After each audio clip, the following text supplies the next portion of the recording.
Pelibatan militer untuk merespon kerusuhan yang terjadi di tengah unjuk rasa di berbagai wilayah memunculkan isu di publik akan wacana darurat militer di Indonesia.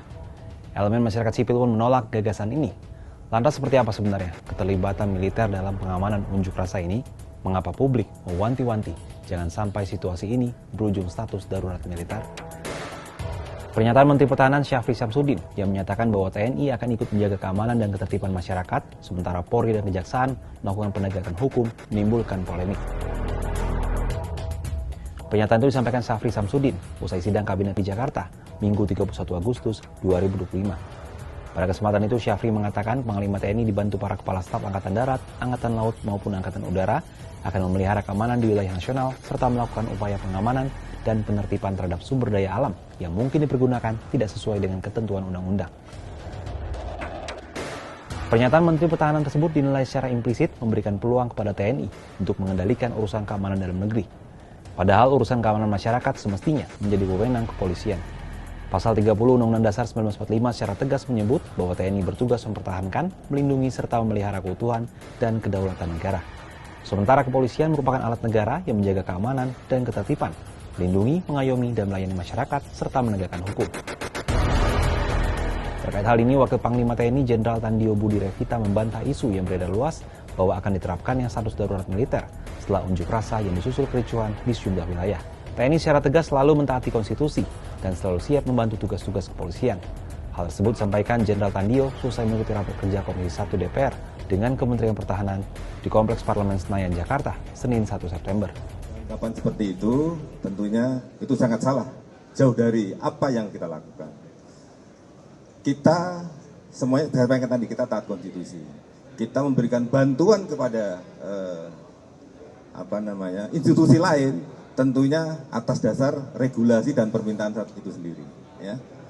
Ini saya sampaikan bahwa pada saat tanggal 30 Pak Presiden memanggil Kapolri dengan Kepala Staf Panglima TNI dan Kapolri menyampaikan statement itu, dan kita solid dari satu di situ, ya.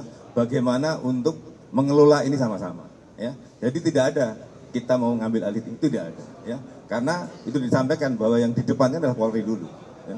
Polri baru setelah itu ada kondisi seperti ini, ya, barulah kita jadi satu dengan Polri. Tidak ada keinginan kita untuk mengambil, ya. Terima kasih. Pelibatan militer untuk mengamankan aksi protes ini pun dianggap sejumlah pihak sebagai respon pemerintah yang tidak tepat atas akar permasalahan di balik gejolak sosial politik yang belakangan memanas. Situasi ini tidak berusaha diredam Presiden Prabowo dengan menjawab akar persoalan kemarahan masyarakat dalam unjuk rasa terkait kesenjangan sosial dan minimnya lapangan kerja. Dari pernyataan Presiden Prabowo saat menanggapi aksi unjuk rasa pada Minggu 31 Agustus, alih-alih memahami akar permasalahan, Presiden justru menyampaikan bahwa kondisi perekonomian nasional sedang baik-baik saja, bahkan dikatakan sedang bangkit. Padahal saat ini, masyarakat sedang menghadapi permasalahan ekonomi yang cukup serius. Guru Besar Fakultas Ekonomi dan Manajemen IPB Bogor dan Universitas Paramadina, Didin S. Damanhuri, pada Selasa 2 September memberi contoh. Salah satu akar permasalahan ekonomi yang dihadapi Indonesia adalah terkait ketimpangan. Alhasil, isu gaji seorang anggota DPR hingga 230 juta rupiah, ditambah dengan tunjangan perumahan sebesar 50 juta rupiah pun menyulut kekecewaan dan kemarahan masyarakat. Pendapat serupa juga disampaikan oleh Guru Besar Ilmu Politik Universitas Pendidikan Indonesia Karim Suryadi pada Selasa 2 September. Selain fokus melakukan penegakan hukum atas kericuhan yang terjadi, pemerintah tak boleh melupakan aspirasi utama yang disampaikan oleh para demonstran. Jadi kondisi sebenarnya itu kan kesenjangan, ya. Kesenjangan ekonomi, kesenjangan pendapatan. Misalnya, bagaimana satu kelompok mendapatkan tunjangan besar dan dibilang kecil. Bagaimana misalnya mencari pekerjaan susah, kok ada pejabat yang diberi tugas tambahan gitu ya. Kan itu lucu gitu ya. Lucu di tengah orang susah mencari kerja, kok wakil menteri diberi tugas tambahan menjadi apa gitu ya. Ini kan lucu. Jadi menurut saya hal-hal seperti itu harus kita perbaiki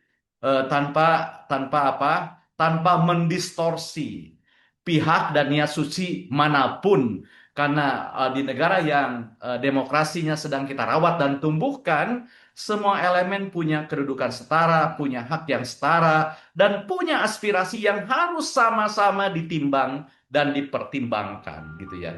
Di tengah bantahan soal status darurat militer, pelibatan TNI dalam ranah sipil, dan penanganan unjuk rasa belakangan tetap menjadi sorotan tajam.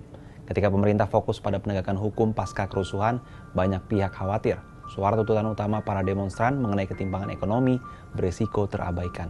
Menurut sahabat Kompas, sudah tepatkah prioritas penanganan demo yang diambil pemerintah saat ini?